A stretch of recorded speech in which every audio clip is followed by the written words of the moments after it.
ವೆಜ್ಜಲ್ಲೇನಾದರೂ ಸ್ಪೆಷಲಾಗಿ ಮಾಡಬೇಕು ಅಂದ್ಕೊಂಡವರಿಗೆ ಒಂದು best recipe ತೋರಿಸ್ತಾ ಇದ್ದೇನೆ. ಅದು ಮಶ್ರೂಮನ್ನು ಯೂಸ್ ಮಾಡಿಕೊಂಡು ಇದು ಪೂರಿ ಆಗಲಿ, ಚಪಾತಿ, ಪರೋಟ ಅಥವಾ ಪ್ಲೇನ್ ಅನ್ನಕ್ಕೂ ಗೀ ರೈಸ್ಗೂ ಸೈಡ್ ಡಿಶ್ ಆಗಿ ಸೂಪರ್ ಆಗ್ತದೆ. ಮಾಡ್ಲಿಕ್ಕಂತೂ ತುಂಬ ಸುಲಭ. ಮೊದಲಿಗೆ ಮಶ್ರೂಮನ್ನು ಇಲ್ಲಿ 1 ಪ್ಯಾಕೆಟ್ ಮಶ್ರೂಮ್ ತೊಗೊಂಡಿದ್ದೇನೆ. ಇದನ್ನು ಸ್ವಲ್ಪ ಹೊತ್ತು ನೀರಲ್ಲಿ ಹಾಕಿಟ್ಟೆ. ಸ್ವಲ್ಪ ಹೊತ್ತು ಅಂದರೆ ಸ್ವಲ್ಪನೇ ಹೊತ್ತು, ತುಂಬ ನೀರಲ್ಲಿ ಹಾಕಿಡಬಾರ್ದು. ಒಂದು 2 ನಿಮಿಷ ನೀರಲ್ಲಿ ಹಾಕಿ ಒಂದು 2-3 ಸಲ ಇದನ್ನು ತೊಳೆದಿದ್ದೇನೆ. ಮಣ್ಣೆಲ್ಲ ಇರ್ತದಲ್ವ, ಅದಕ್ಕೋಸ್ಕರ ನೀಟಾಗಿ ಇದನ್ನು ಕ್ಲೀನ್ ಮಾಡಬೇಕು ಮಾತ್ರ. ಇಲ್ಲದೇ ಇದ್ರೆ ಅದರ ಮಣ್ಣು ಎಲ್ಲ ಏನಿರ್ತದೆ ನೋಡಿ, ಅದು ಹಾಗೆಯೇ ಉಳ್ಕೊಳ್ತದೆ.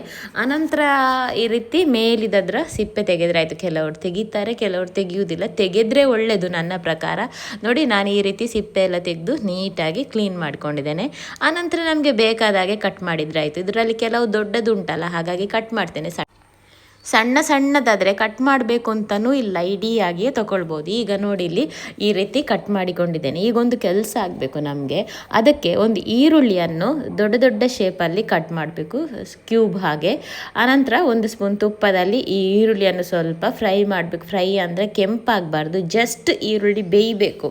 ಇಲ್ಲದಿದ್ದರೆ ಅದರಲ್ಲಿ ನೀರಿನ ಪಸೆ ಇರ್ತದಲ್ಲ, ಅದಕ್ಕೆ ಅದರಲ್ಲಿ ಜಸ್ಟ್ ತುಪ್ಪದಲ್ಲಿ ಈ ರೀತಿ ಬೇಯಿದ್ರೆ ಆಯಿತು. ತುಪ್ಪನಲ್ಲ, ಎಣ್ಣೆ ಕೂಡ ಹಾಕ್ಬೋದು.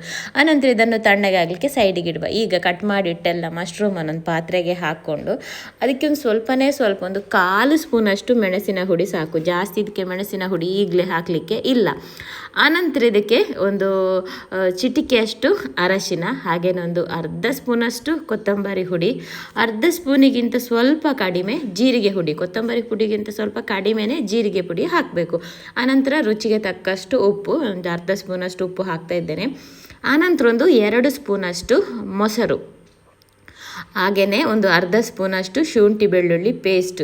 ಇಲ್ಲಿ ಮೊಸರು ಸ್ವಲ್ಪ ಗಟ್ಟಿ ಮೊಸರು ತೊಗೊಂಡ್ರೆ ಒಳ್ಳೆಯದು. ಇಲ್ಲಿ ಮೊಸರು ಸ್ವಲ್ಪ ನೀರಾಗಿತ್ತು, ಹೊರಗಡೆ ಇಟ್ಟಿದ್ದೆ ಫ್ರಿಜ್ಜಿಂದ, ಹಾಗಾಗಿ ಸ್ವಲ್ಪ ಗಟ್ಟಿ ಮೊಸರು ಹಾಕಿದರೆ ಒಳ್ಳೆಯದು.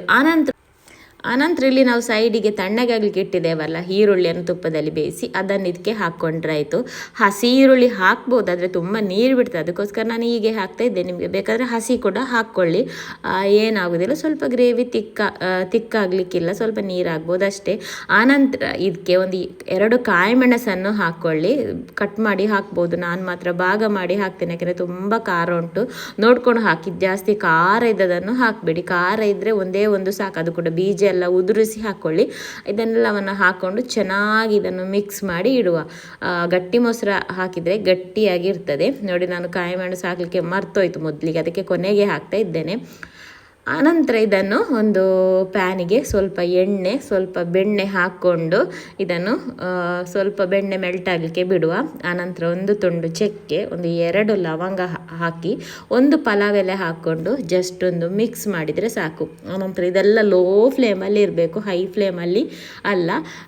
ಈ ಹೊತ್ತಲ್ಲಿ ಗ್ಯಾಸ್ ಆಫ್ ಮಾಡಿದರೂ ಆಗ್ತದೆ, ಅಥವಾ ಲೋ ಫ್ಲೇಮಲ್ಲಿಟ್ಟರೂ ಆಗ್ತದೆ. ಎಣ್ಣೆ ಜಾಸ್ತಿ ಬಿಸಿ ಇರಬಾರ್ದು, ಸ್ವಲ್ಪ ಬಿಸಿ ಇರುವಾಗಲೇ ಖಾರಕ್ಕನುಸಾರವಾಗಿ ಮೆಣಸಿನ ಹುಡಿ, ನಾನೊಂದು 1/2 ಸ್ಪೂನಷ್ಟು ಮೆಣಸಿನ ಹುಡಿ ಹಾಕ್ಕೊಂಡು, ಅದು ಇನ್ನೊಂದು ಹಾಕಿದ್ದೇನೆ ನಾನು, ಖಾರದಲ್ಲ, ಕಾಶ್ಮೀರಿ ರೆಡ್ ಚಿಲ್ಲಿ ಹಾಕ್ಕೊಂಡು ಜಸ್ಟ್ ಮಿಕ್ಸ್ ಕೊಟ್ಟು, ತಕ್ಷಣ ಇಲ್ಲಿ ನಾವು ಮಿಕ್ಸ್ ಮಾಡಿಟ್ಟಿದ್ದೇವಲ್ಲ ಮಶ್ರೂಮ್, ಅದನ್ನು ಹಾಕ್ಕೊಂಡು ಈಗ ಹಾಕಿದ ತಕ್ಷಣ ಹೈ ಫ್ಲೇಮಲ್ಲಿ ಇದನ್ನು ಮಿಕ್ಸ್ ಮಾಡಬೇಕು. ಈಗ ಲೋ ಫ್ಲೇಮಿಗೆ ಇಡಬಾರ್ದು, ಹೈ ಫ್ಲೇಮಲ್ಲಿ ಇದನ್ನೊಂದು 2 ನಿಮಿಷ ಮಿಕ್ಸ್ ಮಾಡಬೇಕು ಚೆನ್ನಾಗಿ.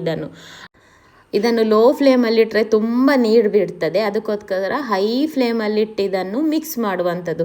ಮಿಕ್ಸ್ ಮಾಡುವಾಗಲೇ ಸಾಧಾರಣ ನೀರು ಬಿಡ್ತದೆ ನೋಡಿ. ಆನಂತರ ಇದನ್ನು ಮುಚ್ಚಳ ಮುಚ್ಚಿ ಇದನ್ನು ಬೇಯುವವರೆಗೆ ಬೇಯಿಸಿದ್ರೆ ಆಯ್ತು. ಒಂದು 5-6 ನಿಮಿಷದಲ್ಲಿ ಇದು ಬೇಯ್ತದೆ. ಮುಚ್ಚಳ ಮುಚ್ಚಿ ತುಂಬ ನೀರಿದ್ದರೆ ಹೈ ಫ್ಲೇಮಲ್ಲಿ ಇಡ್ಬೋದು, ಸ್ವಲ್ಪ ನೀರಿದ್ದರೆ ಸ್ವಲ್ಪ ಲೋ ಫ್ಲೇಮಿಗೆ ಹಾಕ್ಕೊಂಡು ಇಡ್ಬೋದು. ಹೈ ಫ್ಲೇಮಲ್ಲಿಟ್ಟರೆ ಮಧ್ಯದಲ್ಲಿ ಒಮ್ಮೆ ನೋಡಬೇಕಾಗ್ತದೆ. ಲೋ ಫ್ಲೇಮಲ್ಲಾದರೆ ಹಾಗೇ ಬಿಟ್ಬಿಡ. ಆನಂತರ ಮುಚ್ಚಳ ತೆಗೆದು ನೋಡುವಾಗ ಇಲ್ಲಿ ಮಶ್ರೂಮ್ ಬೆಂದಿರ್ತದೆ. ಸ್ವಲ್ಪ ನೀರಿನ ಪಸೆ ಬೇಕು ಅಂತ ಇದ್ದರೆ, ಗ್ರೇವಿ ಸ್ವಲ್ಪ ಈ ರೀತಿ ತೆಳುವಾಗಿ ಬೇಕು ಅಂತಿದ್ರೆ ಇಷ್ಟಕ್ಕೆ ಗ್ಯಾಸ್ ಆಫ್ ಮಾಡ್ಬೋದು.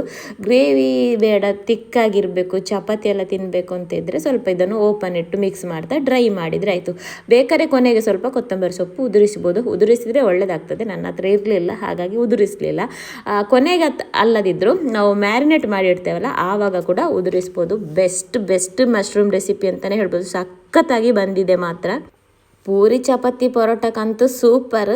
ಅನ್ನಕ್ಕೂ ಆಗ್ತದೆ, ಏನಾದರೂ ಟೊಮೆಟೊ ಸಾರಿದ್ರೆ ಈ ರೀತಿ ಒಂದು ಮಶ್ರೂಮ್ ಡ್ರೈ ಆಗಿ ಮಾಡಿದರೆ ಸೂಪರ್ ಆಗ್ತದೆ. ಗೀ ರೈಸಿಗೂ ಸೈಡ್ ಡಿಶ್ ಆಗಿ ಒಂದು ಒಳ್ಳೆ ಕಾಂಬಿನೇಷನ್ ಅಂತಲೇ ಹೇಳ್ಬೋದು. ವೆಜ್ ಪ್ರಿಯರಿಗೊಂದು ಬೆಸ್ಟ್ ರೆಸಿಪಿ.